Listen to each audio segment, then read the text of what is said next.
Thanks for joining the latest Celtra webinar. If you've never been to a Creative Insights webinar from Celtra before, welcome. If you've been to one of these before, thanks for coming again. This is the 5th edition, really exciting. Huge thanks to everyone who's joining us live today, and shout out to you if you're watching a recording later on. All right, let's get into it. So on today's agenda, we'll run through some introductions, and then briefly, we're going to review the framework of the Celtra Creative Insights Report. So essentially, Celtra developed a way for classifying ad products or ad experiences in order to set the structure for us to calculate performance benchmarks. So performance benchmarks are something we get asked for a lot at Celtra, right? Benchmarks are an important part of how our users are telling the success story of their creations in the Celtra platform back to their advertiser clients. With these numbers, our users can provide advertisers with richer context within the larger industry landscape. So we hope that you can use these stats from the Creative Insights Report when calculating your own benchmarks and packaging together your proprietary ad product offering. So on today's webinar, we're going to talk about some of those top trends we've seen so far, and then some predictions we have for the rest of 2023. All right, let's get into who's on this webinar with us today. My name is Nikki Gertner, and I'm the Director of Marketing here at Celtra.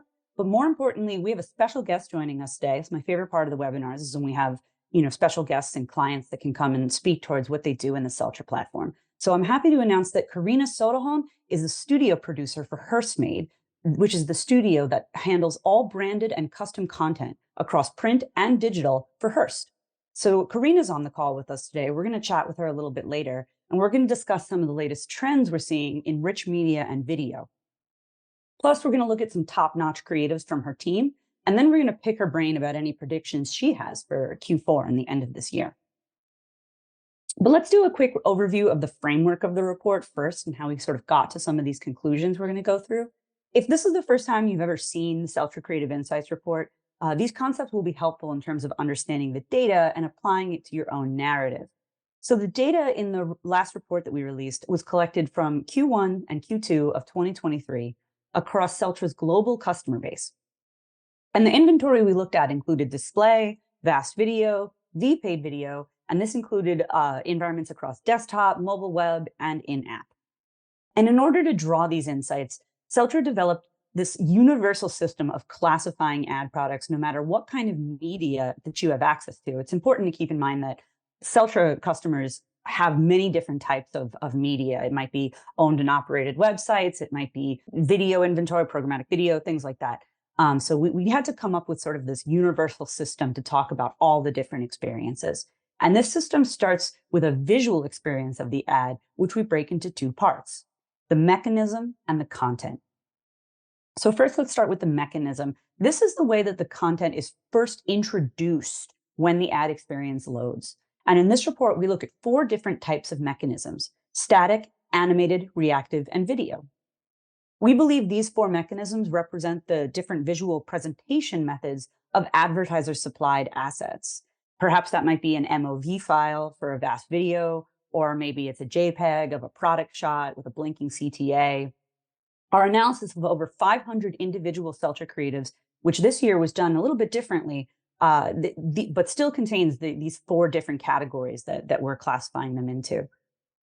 When we classify these things in the past, we've looked at them manually, one by one, but this year we actually introduced an automated machine learning system that was able to help us classify all these different ad experiences into their different mechanisms, contents, and ad product families. So let's get into the contents. The second part of the ad and that experience is what we call the content. And this is the advertiser asset appearing within the ad product format itself. So this might be the same asset as what was loaded as the mechanism, or it might not be. If the experience is built deeper with more engagement, with multiple pages, multiple different things to click on, it could be a secondary part of the experience, but not necessarily. So you can think of it as if there is just a video in the ad, then the mechanism and the content are going to be video. And this is not necessarily a secondary state. It could be if it's an expansion, a separate page, things like that. And then once we've visually classified the mechanisms and the content, we can group these combinations together into different ad product families. So the ad product families are classified by their visual experience and the goal. And again, we used our machine learning to analyze all these different creatives and segmented them into 6 different ad product families, which we call impact, shoppable, gamified, video circulation, location, and social display. One thing to note in the latest report is that we saw a very small number of social display creatives during Q1 and Q2 of 2023. So few, in fact, that we didn't actually end up including this family in the latest report. And if you take a look after this webinar, you'll notice that that family does not get mentioned. And that's just because it just didn't have enough representation in the past 2 quarters. So if you have any other ad product families that you offer or see demand for, different ways of classifying your ad product experiences that you build, let us know. We'd love to hear it. Obviously, these are, what we've come up with for our classification system, but you might have different ways of speaking towards the experiences in your portfolio, or you might be hearing things from your clients for experiences that they're asking for. So we'd love to hear more about that. All right, but let's dive into some of the top trends that are affecting the industry, and then we can kind of get into some analysis of the report itself. So, did you know that according to a recent US consumer spending report, 70% of consumers say that they use an omni-channel approach to shopping? And this means they're visiting the product in store, reading up about the product on social media, checking out the reviews, checking apps, all before a single purchase is made. So keeping all of these touch points in mind is important for your creative strategy against your media and the ad products you're running there. The consumer comes across plenty of stopping points before they're making a purchase, and one of those points could be within your media. And so if we look at the Celtra report, at the latest Creative Insights report, we're seeing this trend play out in real life. In our latest report, we saw an 87% increase in volume for shoppable ads from H2 2022 to H1 2023. Performance-wise, we also saw that these shoppable ads were killing it when it comes to engagement rates. We saw 32% higher performance compared to the overall benchmark of engagement rates when it came to shoppables. And this insight tells us that shoppable ads are more important than ever, but not just for low funnel goals like clicks. Shoppable ads can be used all throughout the funnel to drive goals like awareness at the top of the funnel and engagement in the middle of the funnel. Let's look at another insight. This trend involves video, and the trend towards video has been abundantly clear. According to recent reports, marketers are investing in what is called short-term video. More marketers are crediting video with increasing dwell time, traffic, leads, and sales. Very high-performing format. And in fact, 90% of marketers around the world are planning to keep or increase investing in their strategy with short-form video. So what is short-form video? Snackable video, right? This is the main event and what we see mostly being utilized in our video distribution ad products at Celtra. These are those 6-second, 10-second snackable clips of video that see great completion rates because they're so short. Something to keep in mind here is that we're looking at the combined video completion rate of both inline and in-stream video. And inline video means that we're talking about in-banner video. This is in display or rich media inventory inside of a banner. In-stream means that we're talking about a streaming video player in an actual streaming video player unit. So that's not in a banner, but in a video player itself. And so we break these out into individual stats throughout the rest of the report. But from the top down, when we look at the overall performance of both inline and in-stream, we can see that video is still king. And that speaks a lot towards that investment in short-term video. And so here are our latest benchmarks for some of the metrics that you can pull from the Celtra Report Builder. So in positioning the success of your media, you need performance metrics to compare it to. And top down, these are the benchmark numbers that we're looking at in terms of some of the most popular metrics that tell the success story of performance of an ad. We look at 4 different Celtra metrics to tell that success story: engagement rate, click-through rate, video completion rate, and exposure time. And here you can see that we've broken out that video completion rate between inline and in-stream formats. So just important to keep in mind the inventory and the type of format where that video is running. Obviously, the in-stream video completion rates are much higher, given that an in-stream video player is a player itself. Someone is sitting there waiting to consume video content. They may or may not be able to skip the ads. They may or may not be able to tab away from the ads. So the video completion rate for an in-stream player is always going to be a little bit higher. But I think right now would be a great time to get to the good stuff and introduce Korinah and go through some of the top-notch examples that her team has been building. So I'm going to turn my video on and ask Korinah to do the same. Hi, Korinah. Hi, Nikki. How are you? Hello. How are you? Great. Uh, Thank you. Thank you so much for joining us today. Do you want to introduce yourself a little bit? Tell us where you're based out of, what your role is, and sort of like what your main focus is. Sure. I work at Hearst Magazines from the Hearst Tower in Manhattan, in New York.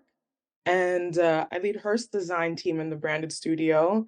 I'm the studio producer, and I lead all the production that the design team does to get ads to run on our Hearst owned and operated sites. Nice. Looking through all the ads that we had to look at for the Creative Insights report, I think I just want to say that the Hearst ads always kind of stick out to me a little bit because there's a lot of intention and there's a lot of choices that are specifically being made to make sure that these ads work well with the content and the media that Hearst is running. So I was hoping to talk a little bit about the creative strategy that Hearst is using to develop ad products and why you run what you run on your sites. Especially when it comes to shoppable, right? We just looked at those metrics that spoke towards shoppable ads having this really high engagement rate of 1.98%, 32% higher than the overall benchmark. So I wanted to just kind of open the floor to talk about shoppable. Do you see success with shoppable ads? And what kind of goals is Hearst driving with these shoppable units? Like, for example, are they low funnel clicks or are they upper funnel awareness or maybe a little bit of both? Sure. So over the last few years, we've seen an increase in advertisers focus on down funnel solutions. And Hearst Magazines offers an array of shoppable ads that showcase the brand's products and engage our readers, and then drive to a brand.com site to purchase. We've also experienced an uptick in engagement due to the increase in demand and robust offering of custom, eye catching formats, as well as native formats to provide variety amongst the ads on our pages. And we provide advertisers solutions to meet their goals that span across the full funnel when it comes to commerce driven advertisements, spanning across awareness, consideration, and conversion. Nice. That makes sense. I think one of these examples is actually up on the screen right now. We've got this video unit for Messica, this interactive video right here. I'm going to just be clicking on the navigation items. So, really great example of utilizing interactivity with video here. We've got these navigation buttons that will click to reveal the products as they appear through the video and then click out to that landing page. And here we can see it in a tablet device as well as on desktop as we're getting larger. So, yeah, really, really great example here. Let me ask first, actually, about audiences, right? What kind of relationship are you looking for the viewer to have with an ad like this, as well as the content on the page? Well, Hearst audiences live at the center of our ad products. And we offer Hearst first party audiences as well as contextual targeting solutions to serve the right ad to the right readers on all of our sites. And the value of Hearst first party audiences is in the loyalty our readers have with our brand and the trust they have in the content on our pages. And because our audience relationship is strong, we create branded moments with the ads served on our pages, and we're also heavily focused on contextual targeting to future proof our relationship and ad experience for our users. That makes sense. I can totally tell there's, a real moment that's happening as soon as you see, and I'm sorry, I don't know which Kardashian this is. I know this is a Kardashian. Is it Kylie? I It's don't know. Kendall. But right, that moment where you recognize the celebrity and Right. you're in the context of the content you're reading. It's just a great ad. Do you want to tell me a little bit about this ad format and the assets that were given to your team to build it? Sure. The shoppable video is a shoppable ad that we offer, and it's allowed us to help clients reach new audiences using interactive and engaging formats that integrate video and shoppable features. And it's exciting because as video becomes increasingly popular for advertisers because of its resonance and with digital audiences, combining that feature with shoppable experiences creates more opportunities to reach relevant audiences, boost engagement, drive conversion, and site traffic. And the client shared their product images, video, and copy with our team, and we put together the shoppable video. Once our designer had a preview link available, we shared it with the client to get their approval. And once that happened, they worked with their program manager to get the creative live on Elle, Harper's Bazaar, and Town and Country. Nice. Yeah, that makes sense. I can see why an ad like this would make, a lot of sense contextually in the pages of Harper's Bazaar, something very luxury and speaking towards that audience. Um, so why would a client opt for shoppable video, I guess? Because we talk a little bit about video later on. We're going to take a look at some more video examples too. But this interactive piece, right? Like really helping people sort of lean in and thinking about those different touch points that consumers are looking at as before they even make a purchase. Do you think there's something about shoppable video that's specifically special that does that? Oh, definitely. You have the engaging video and an opportunity to allow the client or our readers to click through the hotspots while they're looking at the video, which is super interactive. I think audiences are looking for more interesting ad formats that don't necessarily feel like just ads. Right. Right, really getting embedded in the content there. What kind of inventory did this run on? Was this only mobile or mobile web, desktop? It was mobile and tablet only, and it ran on only those 3 publications, Got it. That Elle, makes sense. Harper's, and Town& and Country. Right. And again, that really intentional choice as to, where people are consuming this type of content, where someone might be reading Harper's Bazaar on their tablet, on their phone, things like that, making sure that there are experiences that match and speak towards that. Do you want to talk a little bit about, what was this ad successful? What KPIs was it meant to drive? It was super successful, and it was meant to drive engagement, and, it performed way above our benchmarks, reaching an engagement rate of 33.4% and a click-through rate of 28%. Awesome.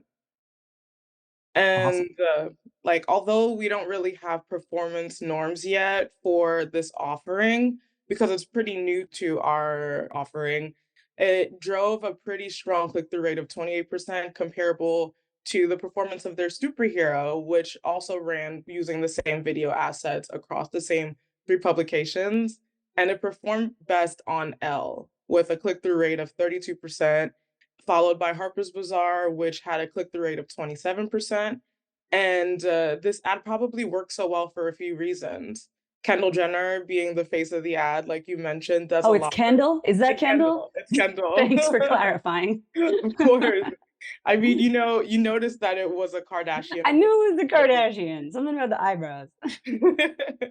Which means that it did what it was supposed to in terms of recognizability. Yeah. And Ellen Harper's Bazaar have a readership that's really interested in fashion, luxury, and high-end products. So a shoppable video ad featuring an incredibly famous model like Kendall Jenner as the face of a luxury jewelry ad caters directly to the interests of these audiences. The red latex dress, the red car, the slow movements, and the quick cuts are also very visually appealing, which is perfect for an ad living on mobile since so many people primarily consume content there. And an interactive experience associated with the shoppable video makes it easier for potential consumers to explore and purchase products that they're interested in while they're watching the video. Yeah, that makes sense. That I think this speaks really well to that idea of additional touch points, right? This would absolutely be a touch point that someone would be coming across as they're maybe aware of a product but not sure about purchasing it, and sort of bringing these different interactive pieces to it. Definitely speaking towards that. Definitely. Yeah. We'll switch to a different ad experience now. I want to take a look at a different campaign. This one for Smart Water, which has also a video asset in it. And as we were talking before, many places are reporting that short form video is this strong asset that lots of marketers are investing in. So I wanted to ask, like, do you agree? And even before we get into the specifics of this ad or thinking about the last ad we were looking at, are you receiving more short form video assets from brands and agencies? No. Although we encourage our clients to create more 5-second videos for Mhm. higher click-through rates, we haven't really seen a change in their habits. But this ad is a really strong testament to how well short form video can work in terms of engagement and increasing click through rates. We found that the longer it takes for an advertiser to get their point across, the less likely an audience will stay to watch the whole video. But this doesn't mean that marketers should steer away from creating longer form content. It's just more important today to be aware of the platforms where your ads are going to live and the consumption habits of the consumers and audiences that are native to those platforms. So, I mean, I find that since our attention spans are have dramatically shortened over the years, creating engaging videos that entertain, teach, or inspire audiences is key for making an impression that leads to impressions. That makes sense. And I can speak to my own experience as well. I have a terrible time trying to concentrate on multiple things at once, especially with the introduction of TikTok and these formats that are just blazing through content. So I was also very intrigued by the asset in this ad, this very short video, nothing to read in this video, no text, nothing to really take too much time to consume, but just watching sort of this quick movement as the product gets shown off. So let's talk a little bit about, and you mentioned it earlier too when we were talking about the Messica ad, the superhero template, right? This is a term that the Hearst team uses to speak towards the different families of ad products that you're running on your pages. Can you tell us a little bit about this ad format? And then for this smart water ad, like why did that ad format work? Sure. So the premium superhero is one of our most popular ad offerings at Hearst, and it's probably because of the size of the unit, the KPIs it delivers on, and the creative controls that clients can have within the contained space of the unit. And we design fully responsive creatives in 5 breakpoints, three for desktop, one for tablet, and one's for mobile, as you can see on the screen. And to create this video embed ad for Smart Water, they shared their brand guidelines, logo, lifestyle imagery, copy, and their video. And then we designed a mock for them. And once they approved of the design, we shared a preview link with them. Mm, that makes sense. Yeah, it's interesting because I see examples of ads like this where sometimes the video is really the hero, right? This is the Right. superhero unit. But this one in particular has this graphic frame around it. So I'm curious, is there a specific reason why a client would opt for the video embed versus the full frame video? And does that have to do with the assets on hand, like and the experience of the video itself? Exactly. I think it really depends on the assets they have available, like you said. Sometimes they have a video they filmed on a standard size that can't really be cropped to fit all of the dimensions of our 5 platform sizes. And sometimes they have messaging that they want to make more of an impact with or have a heavier product focus that ties into the video, like in this example with Smart Water. Full frame videos have and video embeds both perform well on our sites, and choosing one over the other really depends on the client's goals and their assets.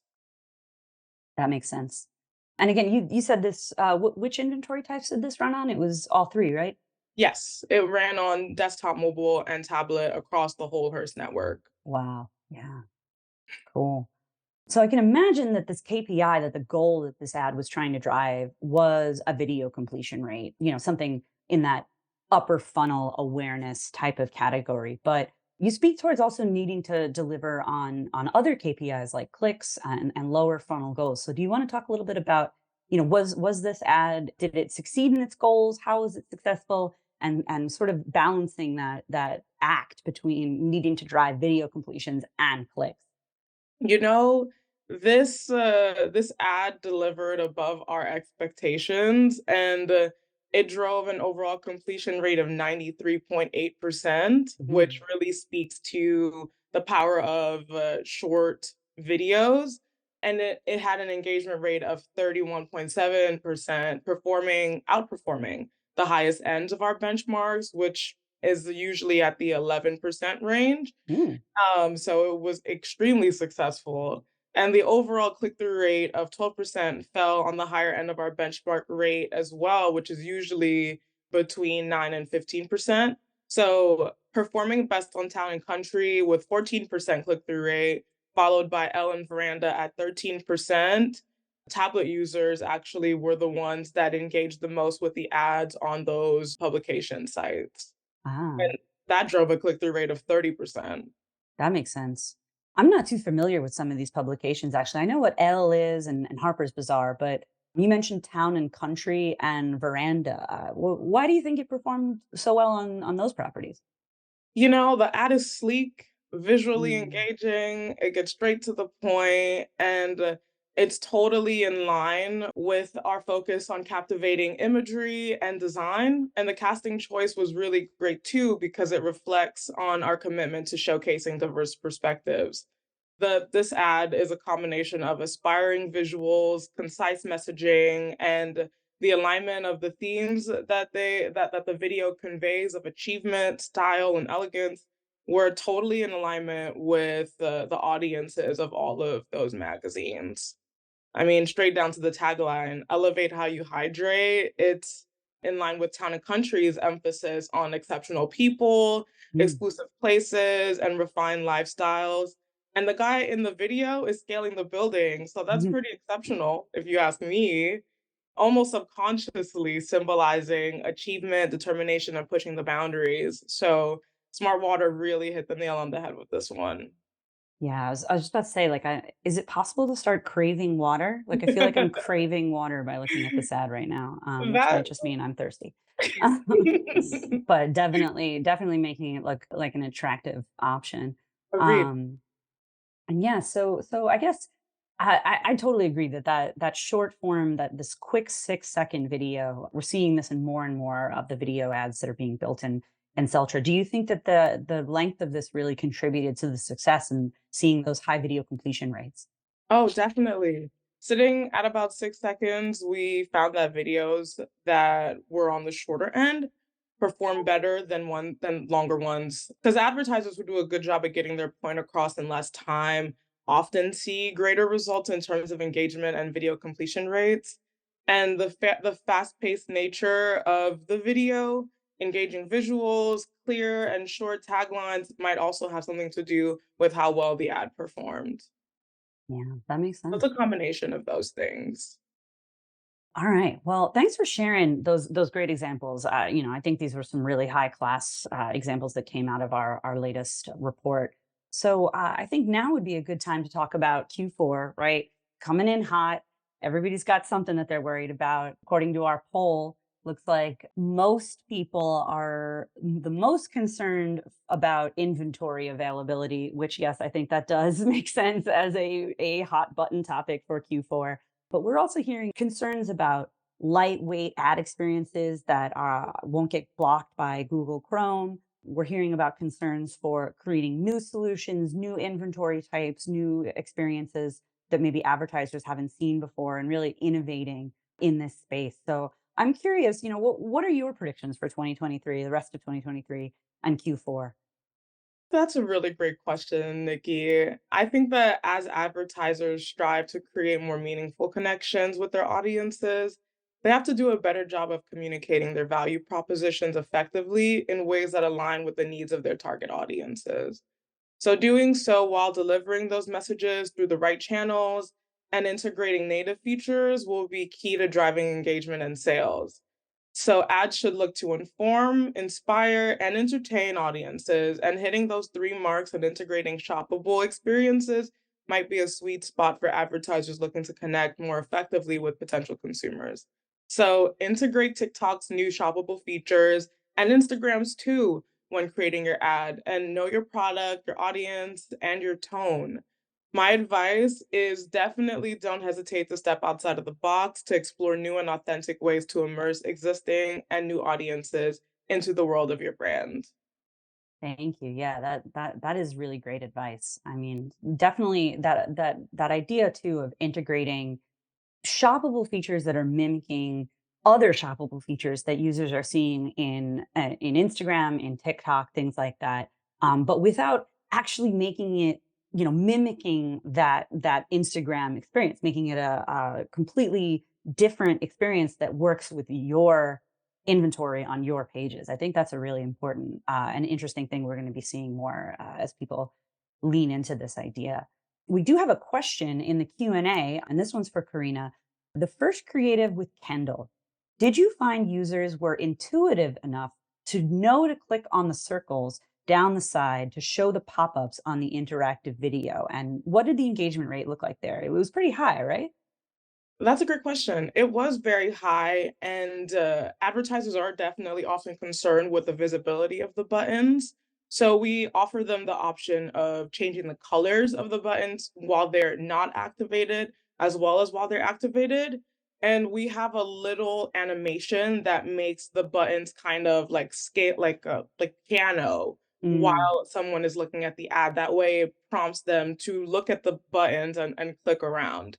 So we try to integrate a couple of seamless, but yet still visible visual opportunities to get users to interact with the creative. that makes sense. Thanks. Yeah, and I think again, when we think about the context of where that ad was showing up, these viewers on these pages might have that intuition because this is the type of content that they're expecting to see, especially when we talk about Harper's Bazaar and those luxury goods, those people who are consuming and interested in fashion. To see those dots sort of pulsate would give them sort of the intuition enough to start interacting with that. But I could totally see why, if the media is not, or the audience is not like that, there might need to be some additional call to action Right. that says, mouse over or hover for more or something like that. So yeah, Totally, being and we give our clients the option to add those that text too if they want it there. And since this ad also mostly ran on mobile, and tablet, those users are definitely used to clicking around, so the pulsating does an extra job of letting them know that there is something that they can engage with there, and I think that definitely helps with the success of this creative. And you also asked what the engagement was, and, it was pretty high. We had a 33.4 engagement rate and a click-through rate of 28%, which are both definitely very high for that, ad type. nice. Here we go. Here's another question. Actually, we'll come back to the Q&A.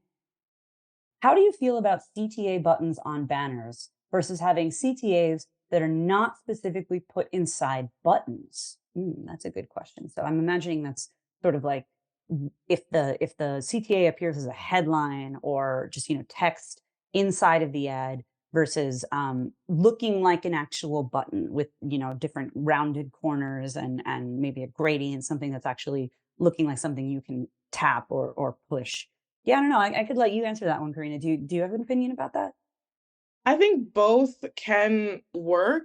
Not having the CTA as a button, I think, is pretty much kind of like just having a really direct tagline that incites action or from the customer. Like if you look at the smart water ad, for example, elevate how you hydrate is in a way a call to action. It calls us to elevate how we hydrate by drinking smart water. And though you won't necessarily buy your bottle of smart water on the site of smart water. It still tells me the next time I go to a store that has smart water, maybe I'll be influenced by the ad that I saw previously and know what to do then. So I think as long as advertisers are being creative about what they want us to do after they've seen their ad, within the contents of the space they have on their ad creative, I think that works just as well. If the video in it of itself can be appealing enough to drive us to do something, then I think both can work. That's why I think it's really important to get creative, with how we engage, with our audiences and the kinds of creatives that we make to, change things up and build stronger relationships with our audiences.